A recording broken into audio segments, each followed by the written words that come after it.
was the outcome of the trial at the end of the film? So this man, Wassim Tamimi, who I decided to end the film with his quote from the trial, he, at the time, more or less a year after the film was released, less 10 months after that, this trial had finished. The outcome of this was a relatively very trial that people knew about. The media covered it to a certain extent, also outside Israel. And the judges actually, during the process, the judges actually asked the prosecution to go back to most of the charges on the indictment. And finally, around a year after the arrest, the trial had come to an end when the sentence was that year, the year that was served during the time of proceedings. That many times this is the case in military trials, that because of the situation that very high percent, almost 100% of the cases are tried while the person is under arrest, and that's different from our normal legal system. In one felony, you will be released during the period of the trial. So what happens is that many times the trial comes to an end when both sides feel that this will be the trial. So he was released, and 4 months afterwards, he participated in an organized sitting in front of the supermarket, part of the Israeli chain of supermarkets, but supermarket in settlement in the Ramallah area, and he was again arrested, and this time there was a plea bargain for 4 months, and he has recently been released again. But because of the way this person is, it's likely that there will be other cases.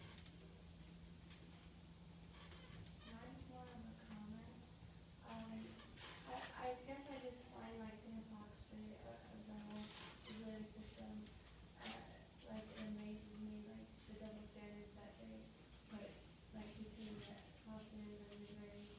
And one thing that stuck out to me in the film was when he stated about how they treat the Palestinians differently because they don't follow the law of war or something like that.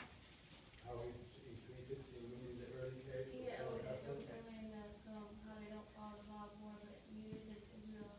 Israel violates a lot of international laws regarding war, like for instance, the White Cross was used on Palestinians. So I found that interesting that he accused them of not following the law of war, but neither do they. Yes, I think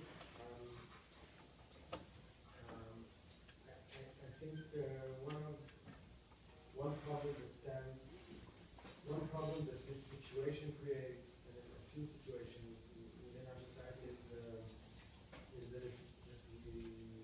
are losing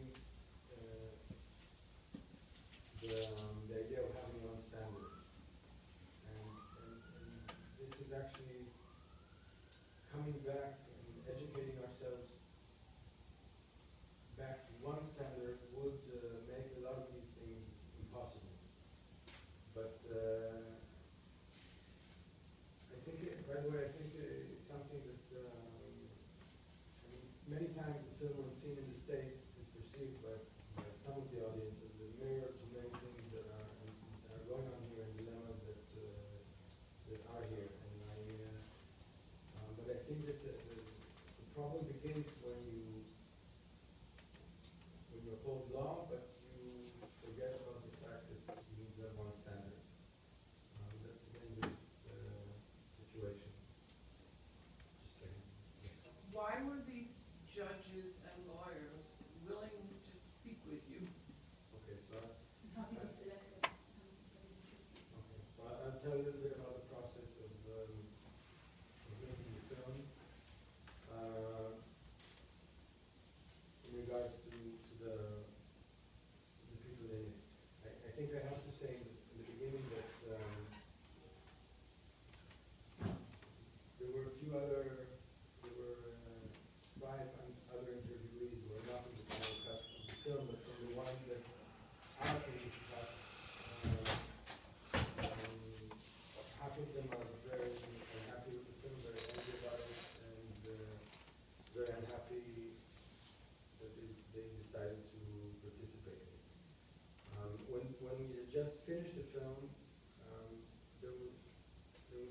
one person who was behind it, and that's Attorney Livni, who speaks about torture.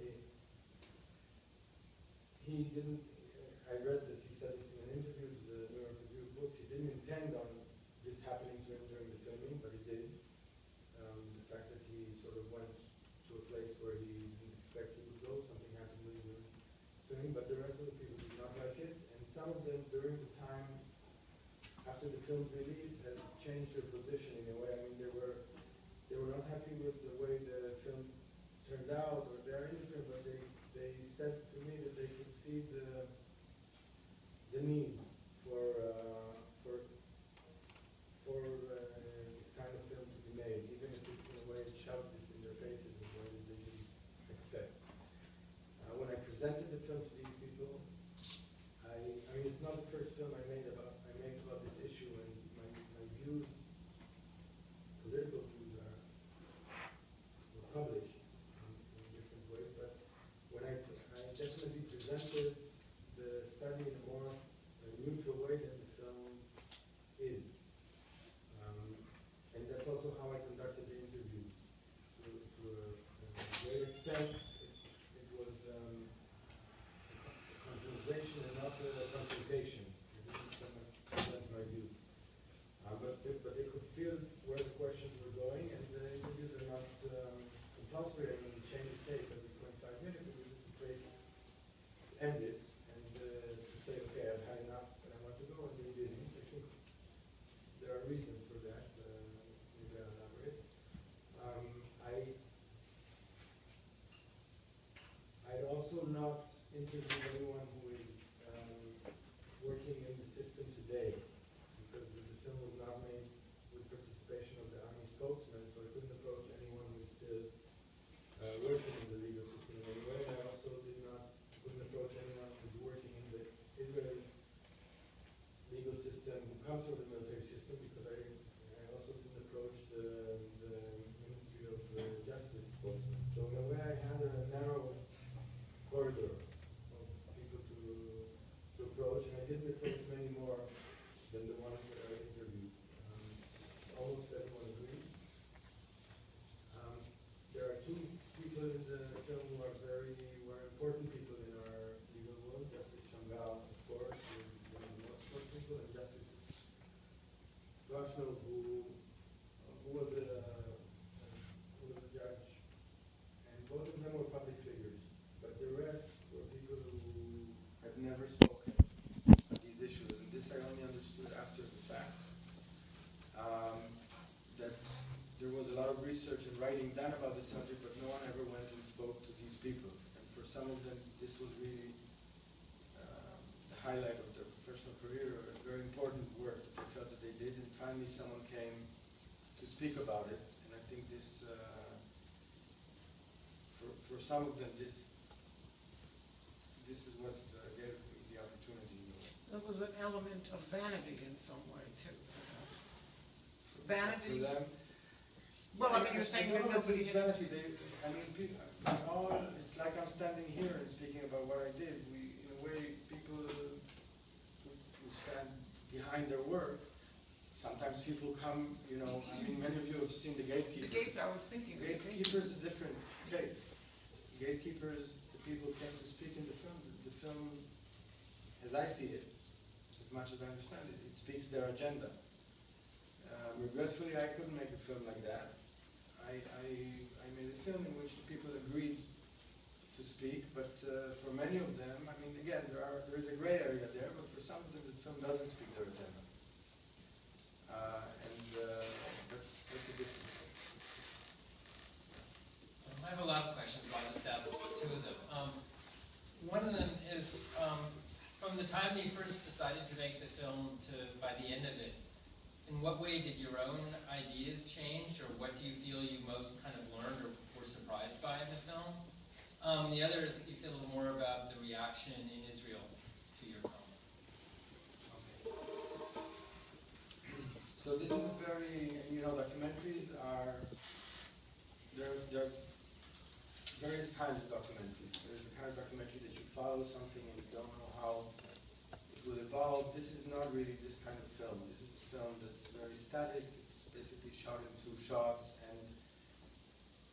and I studied the subject for a couple of years before I did the interview, so there was not a lot that could surprise me on the fact level. I also studied, I mean, this refers to the reason why they continue to talk. I studied their work, and I could speak to them in detail about it, and that sort of that made them have to answer in detail and not just speak generally about political views. But coming back to this, so on the fact level, there was hardly anything that surprised me. But the two main, I can speak about 2 issues, in which one which was a surprise, and the other was a kind of change of understanding something in a deeper way. I think that when I prepared and I was reading their work and reading the work of defense lawyers and learning, things were much more clear to me than when I finally sat down and started to speak with these people, because I felt before I really knew what I think about the cases, and sitting in front of them, I felt the mirror that they were putting in front of me in a much more complicated way. I didn't think so much about what comes out of the film and the layer of what happens to you when you, and this happens to many of us, when you function in a certain system, and the system has its direction, where it's going, and you are in it, and you decide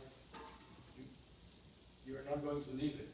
And then you have to start to rationalize. And this applies to school teachers, to doctors, to filmmakers, to many professions. And then, and seeing them rationalize and being with them in the process of rationalizing things, that this was a big surprise, or this was where I was feeling something new. It wasn't something that I knew would happen in this film. A certain issue which I feel is an important issue, in the film I think again, one of the limitations of documentaries is that everything is very concise, and everything is, and depth of the research of this kind of film can't come in. You can't represent things necessarily in the depth that you want. So an issue that I found very important for me is the issue with the High Court of Justice and its involvement. And there I went through some kind of a process, because before I started working on the subject, I belonged to a part of the Israeli society in which the High Court of Justice is really like the last resort, in a way. We don't have a constitution. We have a political system that is generation after generation somehow less trustable and less serious, and it seems also more corrupted, and also a society that's moving not in a democratic direction, but the other direction. So the High Court of Justice is really, we put our trust in it. And I live in Jerusalem, and it's a graffiti that you can see on the wall, which the right wing created. The High Court of Justice is good for the Arabs.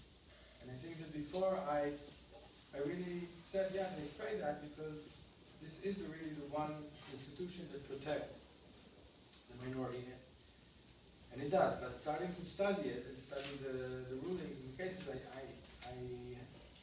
was shocked to see that actually when you count, you really have a handful of decisions in which the High Court of Justice really went against the policy of the state or against the army and said, this is just plain illegal. There was intervention from the handful of cases in the film, there are 2. The private land, which wasn't upheld over the years, but this is what the High Court said, and torture, which has made a great difference. But when you look at all the other matters, and there are matters that are touching the film, for instance, deportation and punitive house demolition, both of which are contradictory to international law, at least as most of the world sees it, and also punitive house demolitions are contradicting the way our legal system works. You can't punish a family for someone's crime. And the High Court of Justice failed, and Monbach, by the way, speaks about it today with a certain remorse, but the High Court of Justice failed through all the periods to strike these policies down. And the army finally stopped using them for their own reasons. They felt that it wasn't effective, the geopolitical changes have made deportations not effective. But the High Court of Justice never really struck that down. But then when you continue studying, you realize that there is like this unpublished history of the High Court of Justice effect on the occupation, and that is everything that the High Court of Justice didn't write. There were thousands of petitions in which the army is going to do something to a Palestinian family, resident, prisoner, or whatever. The person petitions the High Court against land confiscation, against deportation, against house demolition, against me. And the court reads the petition and signals to the army, you know, you might not want a decision on this, because this has foundation. So what can you do about it? And then a kind of deal is struck in which the army says, okay, we don't need to do all that. We can do something less. We don't have to deport the person. We can put him in administrative detention. We don't have to take the whole land. We'll take only some or not. We don't have to destroy the house. We can just seal off the room where that person lived or part of the house. And in return for that, the petitioner withdraws the petition.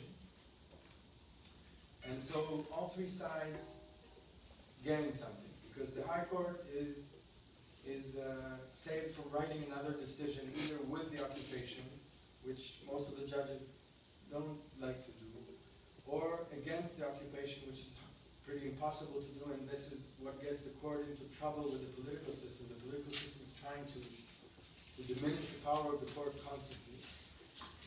The petitioner, anyway, didn't petition to the High Court of Justice of Israel because he believes in Israeli justice or in the Israeli system. It was just a tool to gain something, and if he can save some of his interest, then that would be good. And the army doesn't really care about this specific decision, but the precedent, the bad precedent, would be more worrying. So when you look at it from the point of view, some of you are lawyers. I'm sure that it's High Court of Justice is not supposed to moderate deals. It's supposed to say if something is legal or illegal. But if you look at it from a practical point of view of how the occupation developed, there were forces in Israel that really wanted to go much further all the time, and still want to go. And this pressure of the court sort of pushes back on that all the time, and does regulate, not in a formal way, but it does make it harder for the occupation. So for instance, I said before that the High Court of Justice did not strike down primitive house demolition. But until the mid-80s, the way it would work, and this is hundreds of cases, let's say a Molotov cocktail would be thrown and cause an injury. I don't think there was a case of fatality, but cause damage to Israeli lives or to Palestinian collaborator lives. Then this was the case for house demolition. And until the mid-80s, 20 years into the occupation, the practice was the General Security Guard intelligence got information that they were fine with, and they thought that it's sufficient, that this is the person who did it. They would come, demolish the house, no questions asked, immediately. Then the person would also be, the person would be arrested, and there would be a trial. Perhaps the house demolition would take place only after his confession, but that's the way it was in the beginning. In the mid-80s, the High Court of Justice started moving into the subject. It refused to rule on it, but it said this is such a dramatic, irreversible measure that you have to give people, the army has to give people a chance for a hearing. So the people who got a demolition order, your house is going to be demolished in 72 hours, would go to a military commission and say, we don't agree to this. You don't have a reason to do this. And the military commission would have to review it. It would take a bit of time. And then if the military commission decision was to demolish the house, they would go to the High Court of Justice, which supervises the military commission. So, and these processes got more and more lengthy, and finally, to a certain point, it reached that there was a year and a half of legal proceedings before the house would actually be demolished, and by that time, no one even remembered why the house was being demolished. And these are years that the media became more and more active, the world media and Israeli media, and these were just bad images. So the army began to get tired of the practice, a lot because of the friction that the legal system put on it without ruling. So this is the kind of thing that it's a dichotomy that is, there's no bottom line. Why do we do it like this? Why do we both have this occupation that's moving forward and forward, and also put in a mechanism that slows it down and actually doesn't let it be free? But this is something I learned.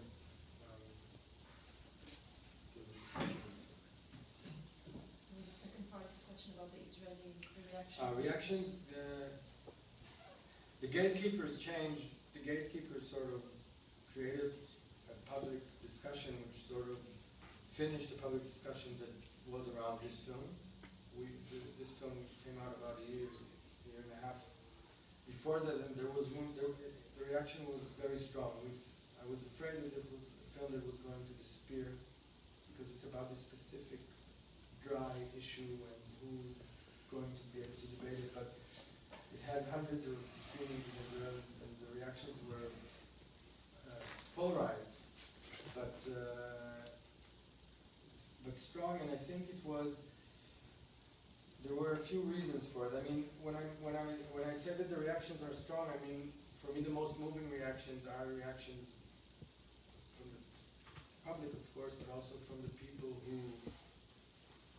not necessarily from the legal system, but from, I remember, I always quote this, I remember one email that I got pretty early on from a woman who works in the Ministry of Justice, and she said that since she saw the film, she's imagining the film that will be made in 10 years, and she's sitting there in front of a green screen and explaining what she's taking to court tomorrow morning, and she's disturbed.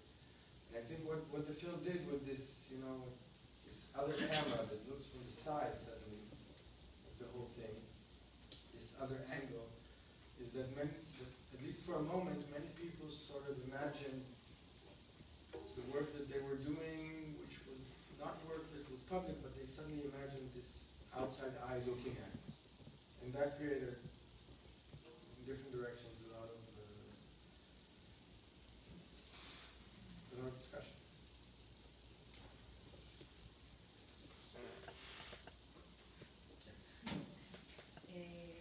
First of all, I want to compliment you. It's an amazing film. First of all, one of the things that I was thinking of, and was quite shocked actually by, was the thing that I got that the judges you interviewed, or at least some of them, weren't aware at all of the historic and the moral implications of their work, which I think is quite shocking, especially when you talk with someone like Judge Shamgar or Judge Smashnov or the others about the issue of the Mawak land, about these small decisions, right, and their implications. I was wondering what your thoughts are on that, and also just a general question, out of curiosity, what sparked your interest in this to begin with, in this topic to begin with? Yeah, I mean, one of the things that there are a lot of things. I mean, the more questions you ask, the more criticisms about the film I'll have to bring up. But one of the criticisms is that this whole perspective of looking at the legal work in this perspective, with the historical perspective, or with the perspective of justice. Justice is. It's true that I didn't bring the word justice into the conversation. I mean, I had it in mind, but they bring it. They talk about it. They, by the way, talk about occupation, where in some circles in Israeli society, growing circles, the word occupation is not agreed on, but they talk about it. But looking at it with hindsight and looking at it in the perspective of justice and the perspective of the that is one of these mirrors that I said that I got after making the film. They feel that it's not fair to look at it like that, some of them. And what I take from this is something that is good for me, I guess good for other people. You can never know. I mean, a film like this, I'm always thinking about the films that I made. Like when I look at them 10 years afterwards, what will I think of what I thought, or what would I think of what I wanted to tell people when things change? And I'm not sure that I will always be able to defend the point of view that I have at each specific time. And I think for them, one idea was that the work that they were doing was not political.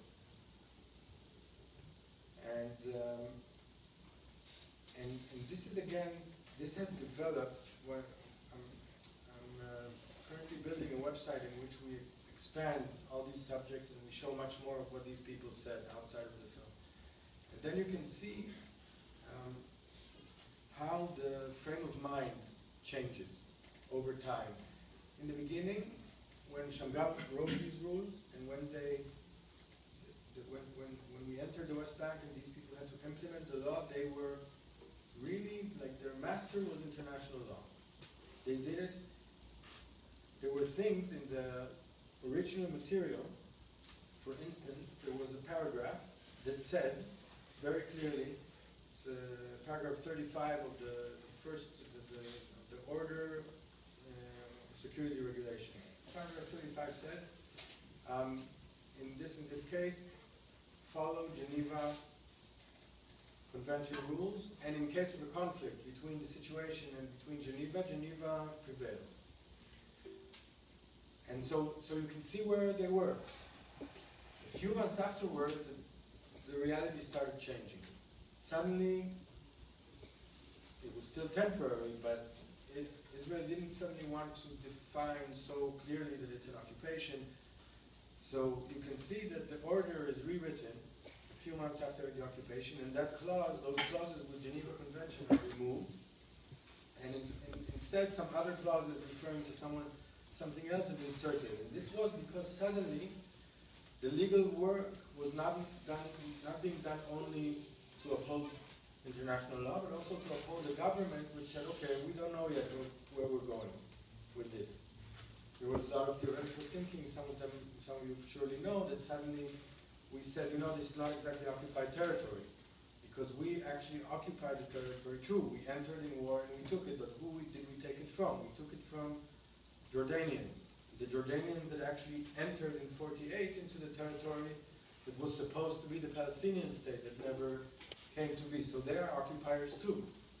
So Geneva talks about when you occupy land from legal sovereign.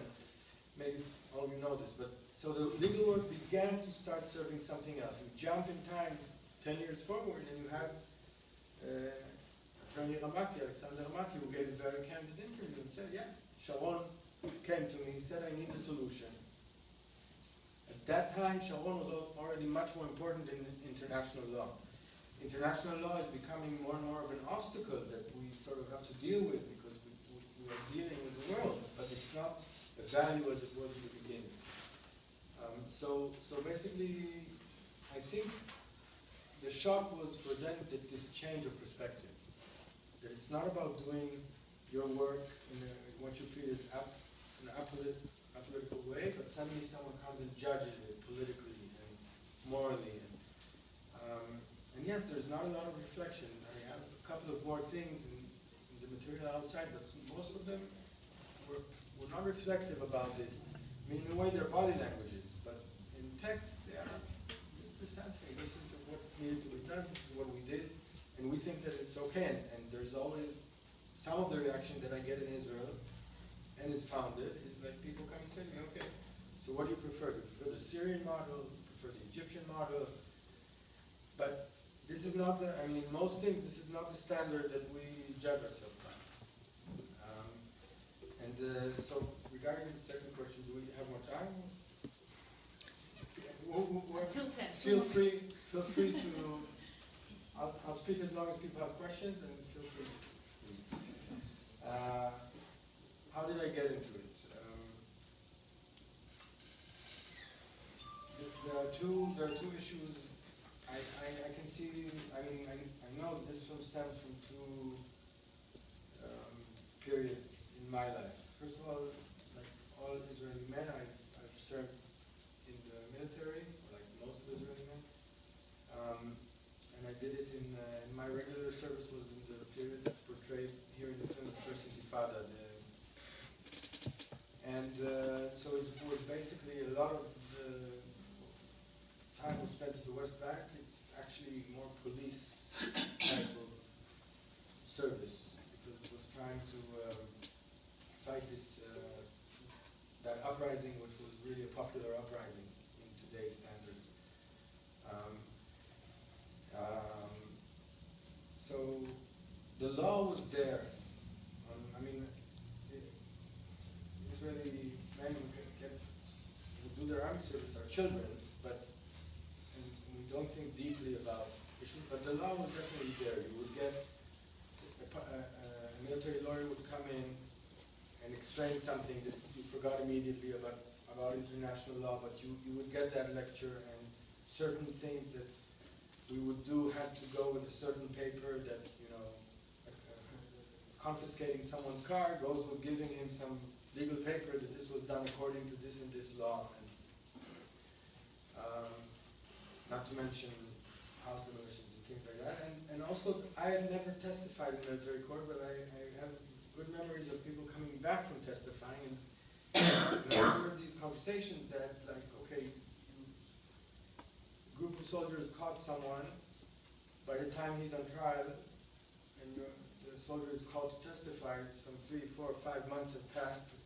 You go to court, you have to testify, and the first question that the defense lawyer would ask you is, identify the person.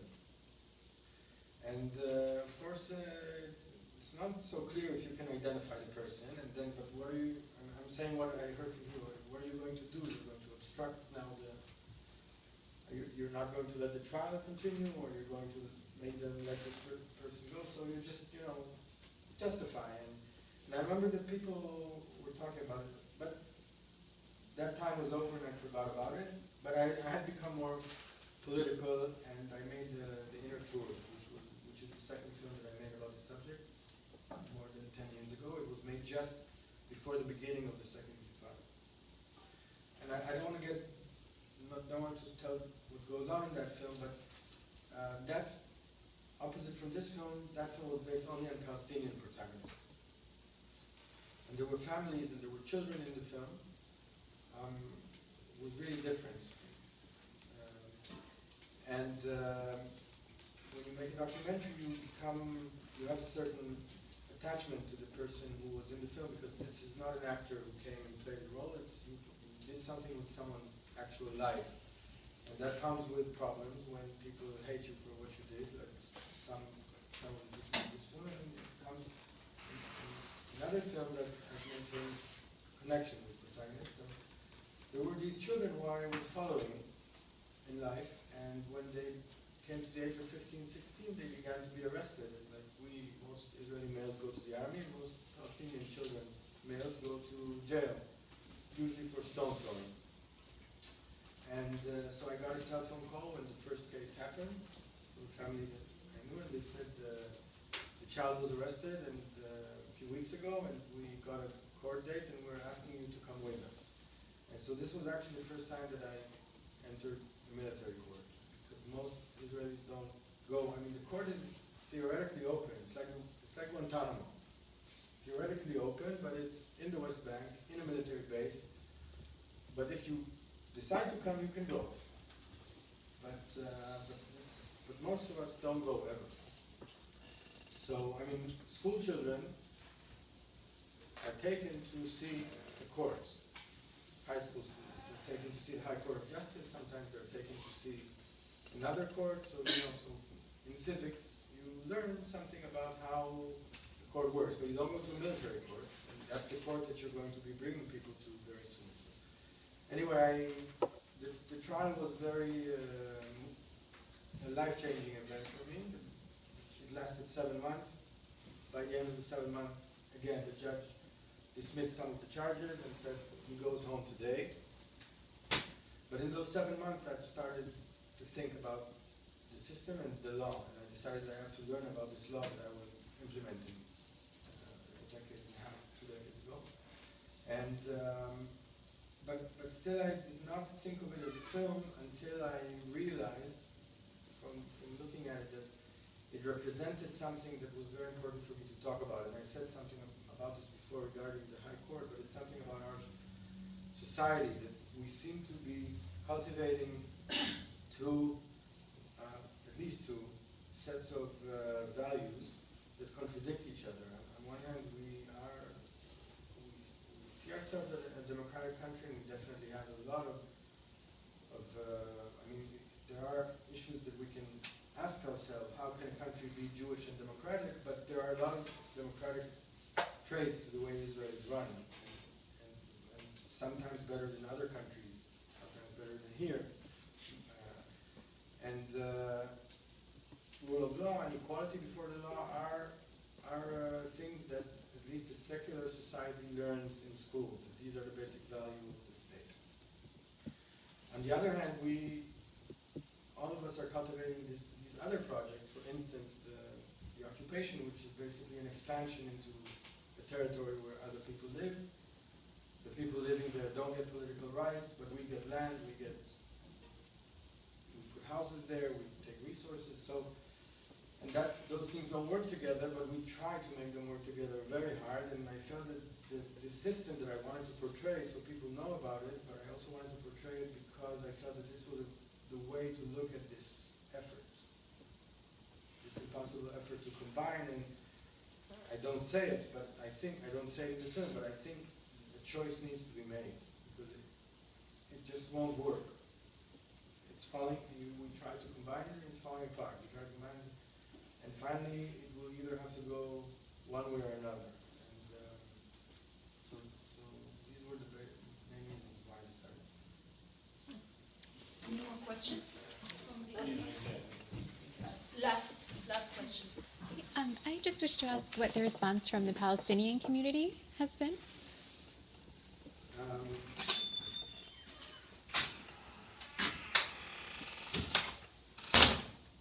Watching this film with a Palestinian audience is,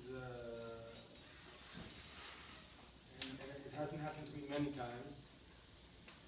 It's very strange. It's like an opposite from watching it with the Israeli audience, where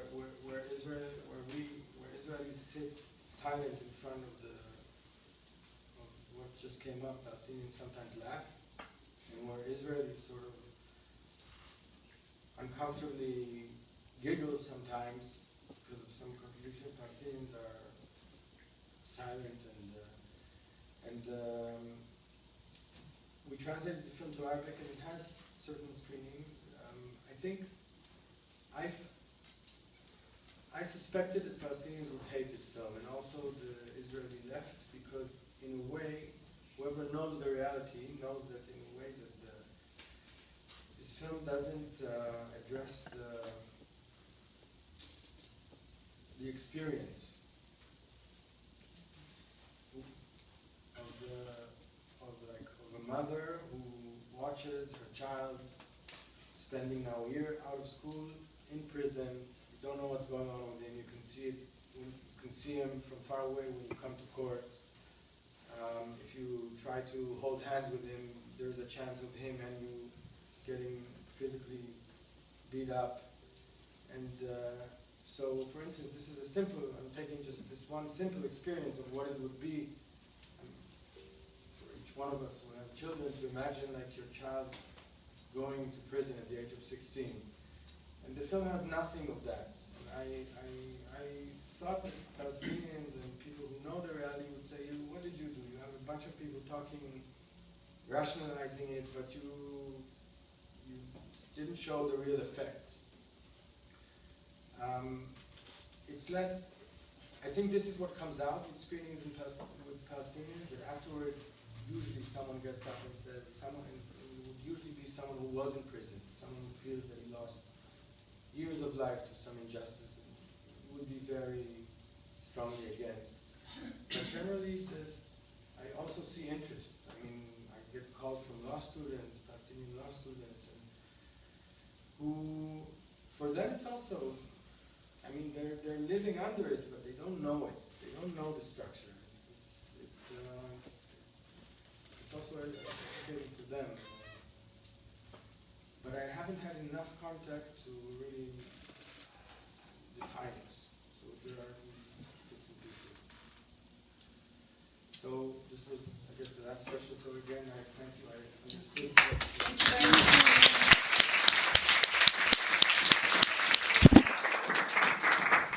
I want to thank Falanan and I want to thank you for coming.